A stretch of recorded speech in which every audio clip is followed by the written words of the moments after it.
Welcome to Reformed Thinking. We're glad you've joined us for this deep dive. Glad to be here. Today, we are opening up the pastoral epistles, specifically 1 Timothy, to really look at a qualification for church leadership that I think often gets passed over. Mm-hmm. It really does. We talk a lot, about the big ones. We discuss the requirement for an elder to be the husband of one wife or able to teach. Those get a lot of airtime. And for good reason. They're critical. Absolutely. But today, we're focusing on a phrase that, as we were preparing, it felt like it acts as a kind of diagnostic of the soul. That's a great way to put it. It's a phrase that, if you ignore it, it can really dismantle a ministry from the inside out, without anyone even noticing for a while. We're talking about the requirement right there in 1 Timothy chapter 3, that an overseer must be not a lover of money. Mm-hmm. And, on the surface, that sounds, it sounds like a standard HR policy. Right. It sounds like, don't steal from the cash register, or make sure you have a clean background check. Exactly. Yeah. But the more we looked into the sources for this, it became so clear that this is about much, much more than that. This isn't about credit scores. This gets to the very nature of worship. It certainly does. And I think we have to start where the Apostle Paul starts. We have to look at how he frames this entire section on qualifications. Okay. He opens with that famous formula, pistosos logos. The saying is trustworthy. Yes. He's putting a divine stamp on what comes next. It's like a massive highlighter over the whole paragraph. He calls the office of overseer a noble task, or in the Greek, kalou ergo, a beautiful work. A beautiful work. But here's the tension, and our sources really brought this out. Nobility in God's eyes, what God calls beautiful, often stands in direct contradiction to what the world values. That's true. We live in a culture that's just driven by accumulation. Success is measured by your portfolio. And Paul was writing into a very similar situation. We can't forget the context. Ephesus. It was this massive center of trade, a port city, and what was at the heart of its identity? The cult of Artemis. Which was basically religion and commerce totally fused together. The temple was like a bank. It was commercialized spirituality. It was big business. So when Paul, writing to Timothy, who is in Ephesus, says an elder must not be a lover of money, he is building a firewall. A firewall. I like that. This qualification is the boundary line. It separates the true shepherd from the hireling, from the wolf. And I think the thesis we're working with today is that greed, this love of money, it acts as a rival worship. A rival worship. You cannot be tethered to silver and tethered to the cross at the same time. Okay. The ropes pull in opposite directions. Okay, let's unpack that. I think for most of us, when we hear lover of money, our mind immediately goes to, a cartoon villain, Scrooge McDuck, someone who is actively embezzling funds. A very overt kind of sin. Right. But the Greek text gives us a picture that is so much more nuanced and, frankly, a lot more convicting for all of us. So let's get into the exegesis. What is the text actually saying? The primary term Paul uses in 1 Timothy 3, verse 3 is aphilargyron. Aphilargyron. It's a compound word. And like with so many of Paul's words, breaking it down is incredibly revealing. Okay. So you have the A at the beginning, the alpha privative. In Greek, that negates whatever comes after it. It means not or no. Okay, so not something. Exactly. Yeah. Then you have two words fused together, philos and argyros. And argyros, that's silver, right? Like the metal. Yes, argyros is silver, which was the standard for currency. It just means money. But the middle part, philos, that's the absolute key to this whole thing. What does that mean? Philos isn't just a casual liking. It's the word for affection. It's the word used for friendship, for brotherly love, like in Philadelphia. The city of brotherly love. Precisely. So literally what Paul is saying is that an overseer must be a no-love silverman, or maybe even better, a not a friend of silverman. No love silver. Wow. That changes everything. Doesn't it? It completely shifts the focus from the action to the affection. Yeah. It's not just asking the question, did you steal? It's asking, are you friends with money? Do you love it? Does it have a hold on your heart? That is the distinction. A man might never steal a dime, maybe because he's afraid of getting caught or because he has a public reputation to uphold. Sure. That doesn't mean his heart is free. He can still love it, daydream about it, find his security in it, be friends with it. The text demands that the heart of the shepherd be divorced from that affection for wealth. He shouldn't treat silver like a trusted companion he loves to spend time with.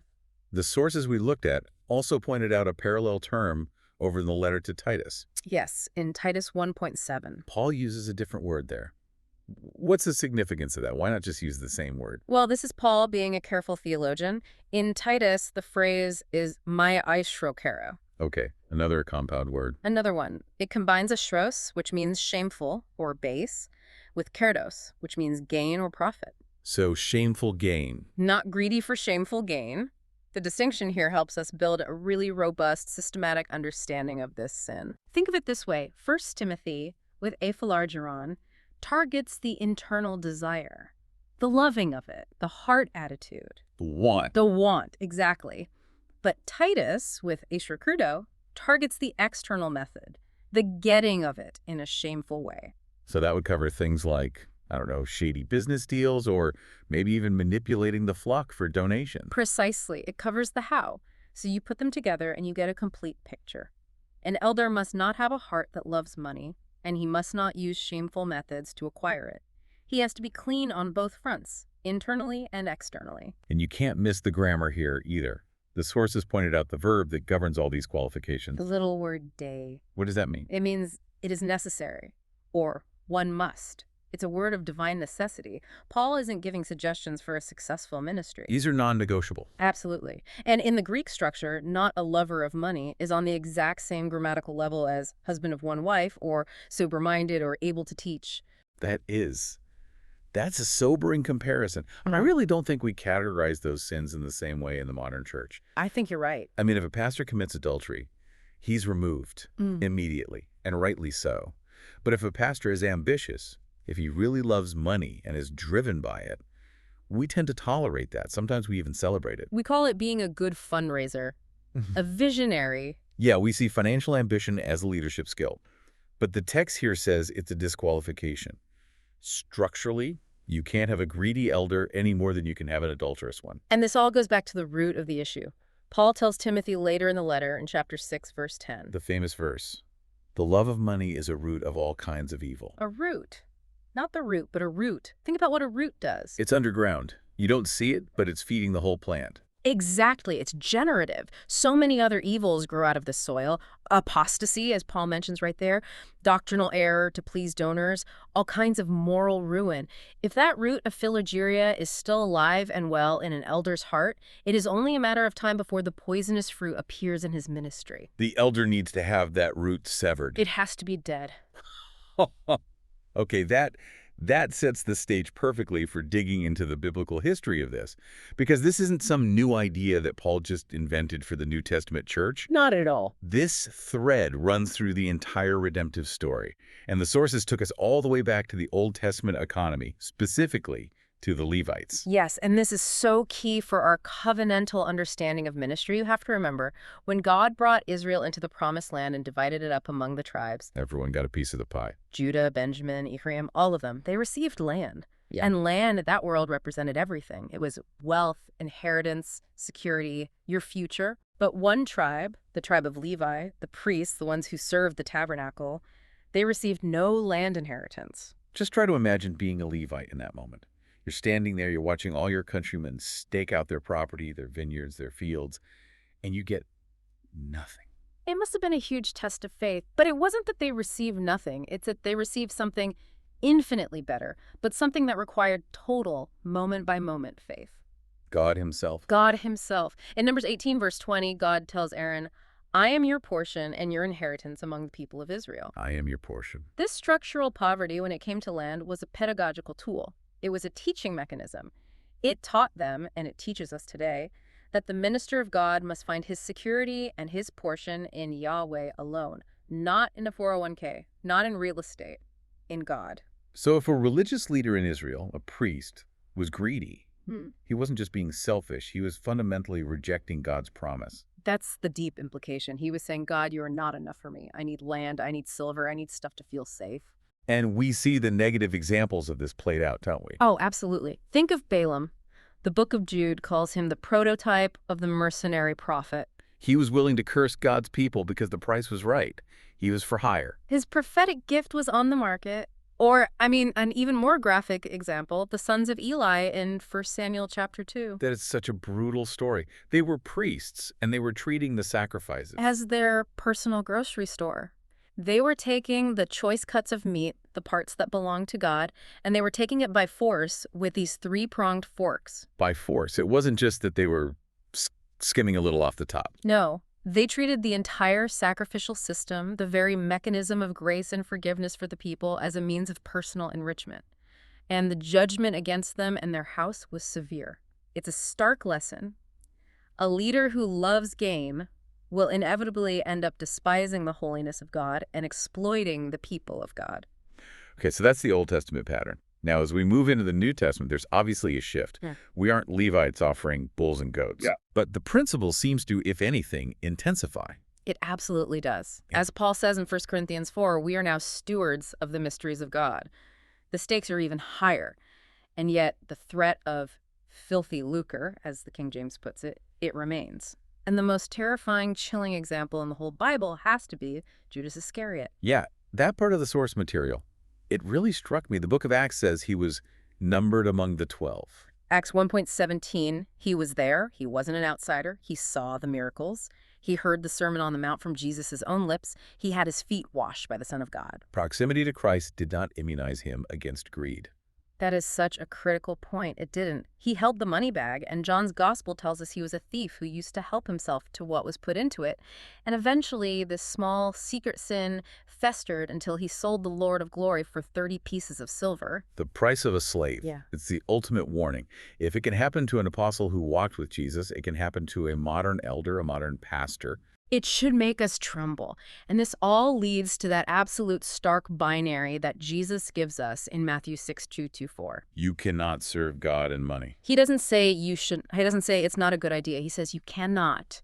It is an ontological impossibility. They are two different masters demanding total rival allegiance. You have to choose. Every day. And this plays out even in the eschatological picture. In Revelation 18, we see the judgment of the great prostitute, Babylon. And what is her great sin? What does she traffic in? Gold, silver, jewels. All of that, and it culminates in a horrifying phrase. Hmm. She traffics in human souls. Wow. The church is the bride of Christ. She is to be distinct from the harlot system of Babylon, commercialism, the trading of souls for profit. That is the mark of the world system. The elder, as a leader of the bride, must demonstrate by his life that his citizenship is in the New Jerusalem, not in the marketplace of Babylon. That is the essential contrast. Yeah. And it flows so naturally into the systematic theology of this issue. We see the biblical data, but how do we categorize this sin? What box does it go in? And the sources were crystal clear on this. Greed is idolatry. Yeah. Colossians 3.5, Paul just states it as a fact. Put to death, therefore, what is earthly in you, covetousness, which is idolatry. It's not like idolatry. It is idolatry. It is. So systematically, a greedy elder is a functional idolater. He may be bowing his knee to Christ on Sunday morning, but Monday through Saturday, his heart is bowing before the altar of mammon. He's worshiping the creation, the security or pleasure that money promises over the Creator. And the Reformed tradition has always been incredibly strong and clear on this point. I was thinking of that insight from John Calvin on the psychology of greed. Oh, it's brilliant. Calvin wrote, "Nothing is more uneasy to the mind of man than the desire of getting." Uneasy to the mind. It's a profound psychological observation. If your mind is obsessed with getting more, it's in a state of constant unrest, constant anxiety. It's never content. And if your mind is restless with greed, how can you possibly possess the sober-mindedness that 1 Timothy 3 requires for the cure of souls? You can't. You can't sit there and patiently listen to a struggling congregant's spiritual crisis if, in the back of your mind, you're mentally calculating your stock portfolio or worrying about a major donor. Your mind is somewhere else. The Puritans, men like William Perkins or Richard Baxter, they had a name for this kind of minister. A hireling. A hireling. From John chapter 10, someone who does the job for the wage, not out of love for the sheep. And their logic was so simple and powerful. It was. They argued that if a pastor cannot trust God for his daily bread, he has absolutely no business trying to teach his people to trust God for their eternal salvation. His life contradicts the core of his message. I want to try and connect this to the Westminster Standard, since that's the framework we operate from. How does a greedy elder specifically violate the confession? Well, at least two places come to mind immediately. First, you have Westminster Confession, chapter 26, of the communion of saints. Okay. The confession says that saints are bound to maintain a holy fellowship and communion.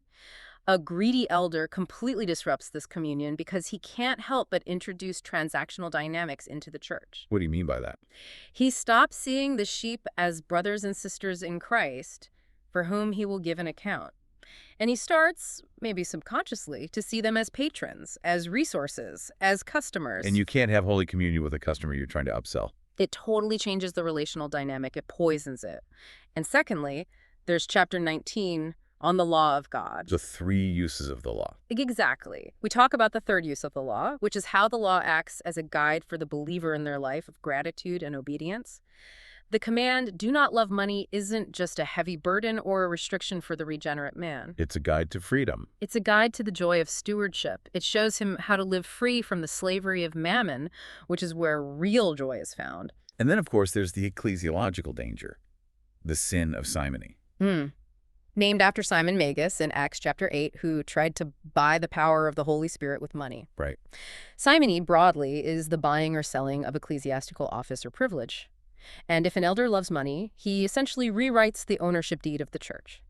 He starts to treat God's house as his own business. He treats God's things, the pulpit, the sacraments, the counseling room, as his own opportunities for personal gain. Okay, so we've got the theology laid out. Now let's get really practical. The sources use a helpful phrase, a pastoral diagnosis. How does greed actually show up in ministry? Because it rarely stands up and announces itself. It doesn't wear a sign that says, I am greedy. No, it's far more subtle. The sources use this concept of the bend. The bend. Yeah. Greed acts like a subtle, constant gravitational pull that bends everything in ministry towards itself. It acts as a filter on every decision, and it doesn't whisper its own name. It whispers words like prudence, stability, wisdom, or growing the platform. It disguises itself as good stewardship. Very often. So let's talk about the first area, bending the pulpit. How does a love of money change a sermon? It fundamentally changes the internal calculus of the preacher. Before he preaches on a difficult text, before he calls out a culturally acceptable sin, he starts asking himself a different question. Not, what does this text say? No. He starts asking, what will this sermon cost me? Wow. He starts to wonder, if I preach on this passage about greed, will the wealthiest family in the church stop their generous giving? Or, if I talk about sexual ethics, will we miss our budget goal this quarter? So the result is you just soften things. You soften sin. You blur the sharp edges of the call to repentance. You start trimming off the costly, offensive doctrines of the faith. You stop preaching the whole counsel of God and you start preaching the safe, financially solvent counsel of God. The fear of God gets replaced by the fear of financial loss? That's it in a sentence. That is terrifying to think about. What about pastoral care? How does greed bend one-on-one ministry? It inevitably turns care into customer service. And this is where James chapter 2 on the sin of partiality becomes so painfully relevant. Right, giving the rich person the best seat. If an elder has a love for money, the wealthy and influential members of the congregation get VIP treatment. It's just a fact. They get the quick appointments. Their calls get returned first. They receive the gentlest, most deferential correction, if any at all. But the poor member. The poor member, or the member who is just not seen as useful to the institution, they face delays. They might even face suspicion. They are seen, maybe not even consciously, as a drain on resources rather than a precious soul for whom Christ died. People become means to an end. The flock becomes a resource to be leveraged, not a family to be loved. You've got it. The Force has also made a powerful point about bending discipline and governance. Yeah, and this is where things can get very dark in a church. If a big giver becomes untouchable, if their sin is consistently overlooked because of their financial contribution, then church discipline is a complete sham. It creates a two-tiered system of justice, one for the rich and one for everyone else. Which is an abomination to God. And furthermore, it almost always leads to a culture of secrecy. Money-loving leaders hate transparency. Why is that? Because transparency is a threat to their control. They become incredibly defensive about the budget, about compensation, about designated funds. They start treating basic financial information like it's a state secret because control of the information protects their income stream and their power. And the sources mentioned emotional instability as well, which I found interesting. Yes, because money can't truly secure you. It's a false god. Loving it creates a deep, abiding anxiety. And this anxiety manifests in the pastor's temperament. He's either harsh and defensive, snapping at anyone who questions his spending, or he's a flatterer, constantly praising his patrons to keep them happy. It destroys the gentle, stable, not quarrelsome temperament that 1 Timothy 3 explicitly requires. It makes it impossible. Okay, we absolutely have to make some careful distinctions here, because it would be easy to hear all this and swing to an extreme. Right. We're not saying money is evil or that pastors shouldn't be paid. So this brings us to the polemic section. We need to fight off the errors on both sides of this road. Correct. On one side of the ditch, you have the prosperity gospel. Which is rampant. It is. This is the explicit belief that godliness is a means of financial gain, which is almost a direct quote of what 1 Timothy 6.5 condemns in false teachers. Yeah. It's a gross confusion of the biblical covenants. They take the Old Testament land and wealth promises, which were for national Israel under the Mosaic covenant, and they misapply them to the New Testament believer. But the New Testament call is totally different. It's take up your cross and follow me. Exactly. It's a fundamental Christological error. It presents a Jesus who died primarily to make us wealthy and healthy, rather than a Jesus who died to make us holy. It's a different gospel. But then there's the other ditch on the other side of the road. Right. Asceticism, or some forms of the social gospel. This is the view that private property is itself evil, or that poverty is inherently holy. And we have to be just as clear here. The text says an elder must be not a lover of money, not one with no money. The story of Ananias and Sapphira in Acts 5 is so clear on this, isn't it? It's the perfect proof text. What did Peter say to Ananias? While it remained unsold, did it not remain your own? And after it was sold, was it not at your disposal? Their sin wasn't owning the land, it was lying to God about their giving. Precisely. Scripture affirms private property, and the classic Reformed view, rooted in the Westminster Confession, chapter 5 on providence, is that wealth is a tool.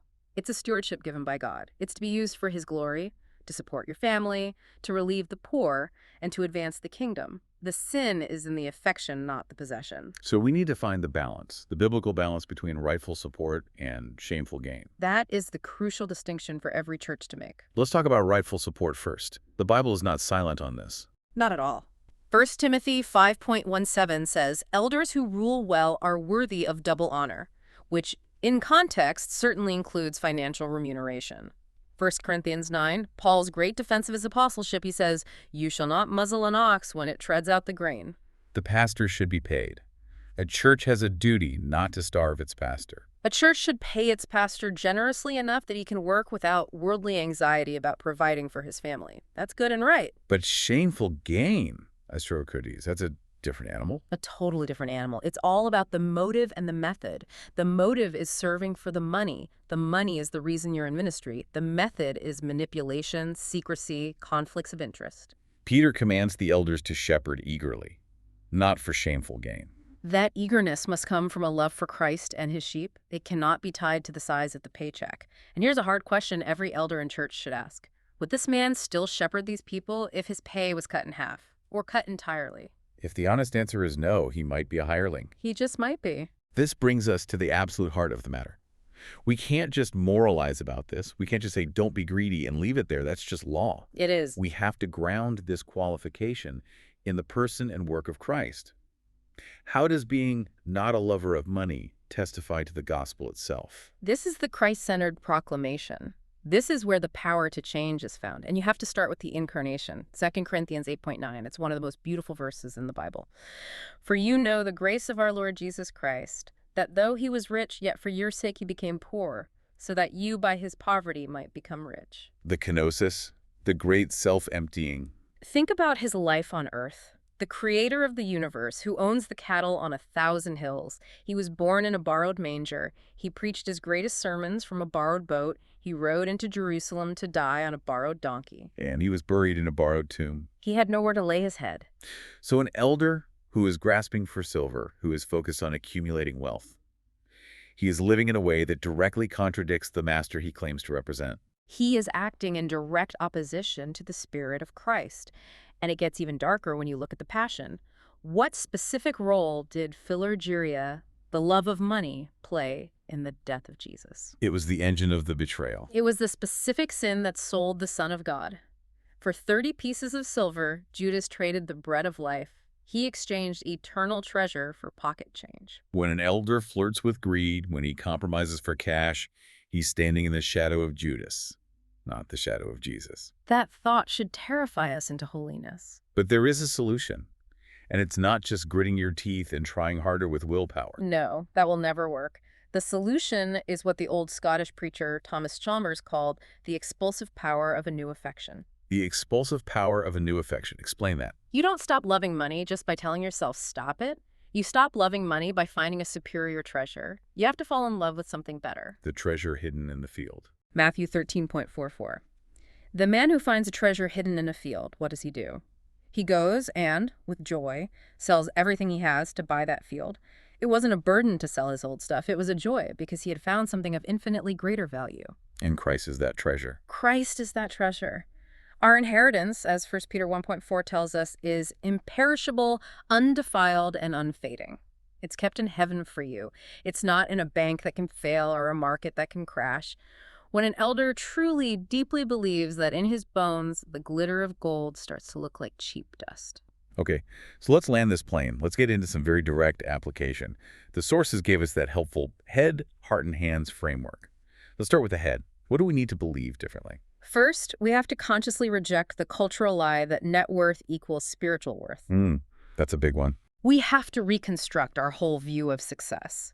We have to understand that often the very skills that make a man a successful CEO in the corporate world, a focus on the bottom line, profit over people, ruthless efficiency, self-promotion, are often the exact opposite of the skills needed for shepherding.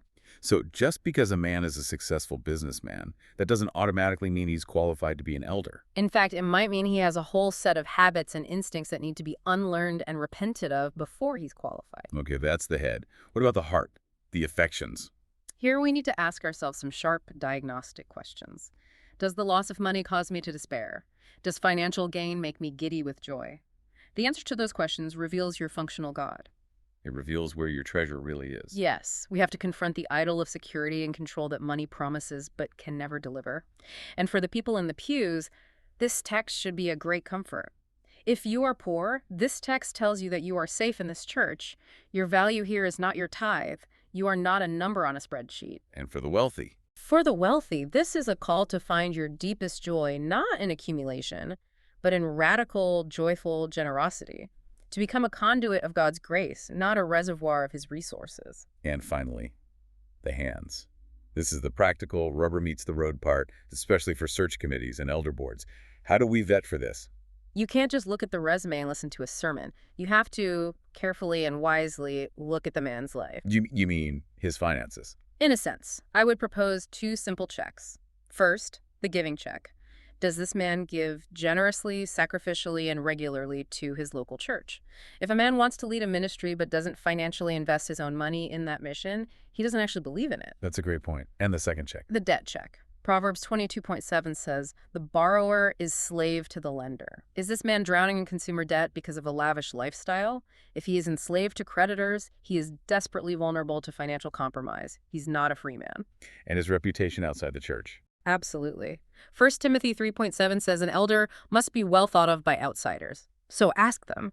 Talk to his former employees, his vendors, people in his community. Is he known as shrewd in a way that borders on dishonest? Or is he known as a man of impeccable integrity? What about safeguards for the church as a whole? How can a church structure itself to protect against this? Plurality is essential. No single elder or pastor should ever have sole authority to write checks or control the financial records. That is a recipe for disaster. And balances. Yes, transparency is vital. Regular, clear financial reporting to the congregation and having clear policies for things like love offerings or gifts to the pastor is so important. You have to avoid that habit of powerful members slipping cash directly to leaders because that breeds a culture of patronage and kills accountability. And finally, you said it before, but it's worth repeating. Pay your pastor well. Support him and his family so that he isn't needlessly tempted by poverty, but ensure through the vetting process that you have a man who is content in Christ, whether he has little or much. This has been a heavy, but I think an incredibly necessary deep dive. As we wrap up, how would you summarize the core takeaway here? What's the one thing you want people to walk away with? The qualification, not a lover of money, is not a throwaway line. It is a guardian of the gospel itself. A man who loves silver ultimately loves himself more than the flock. He is, by definition, using the sheep to feed himself, not feeding the sheep. I have a final provocative thought I want Yeah. to leave with you, our listener. Hmm. Consider the witness to the outside world. We live in a world that is completely enslaved by mammon, a world where everyone and everything has a price. That's true. When a local church is led by a plurality of men who are clearly demonstrably unbuyable men whose integrity cannot be purchased, whose convictions are not for sale, that serves as an undeniable countercultural testimony It's a powerful apologetic. and proves to a watching world that our God is a generous, life-giving Father, not a demanding taskmaster who can be bought off. Generosity and contentment in our leaders might just be the ultimate apologetic against a world enslaved by money. Thank you for listening to Reform Thinking. We hope this has challenged you and encouraged you, whether you are a leader, an aspiring elder, or a member of Christ's flock. Until next time.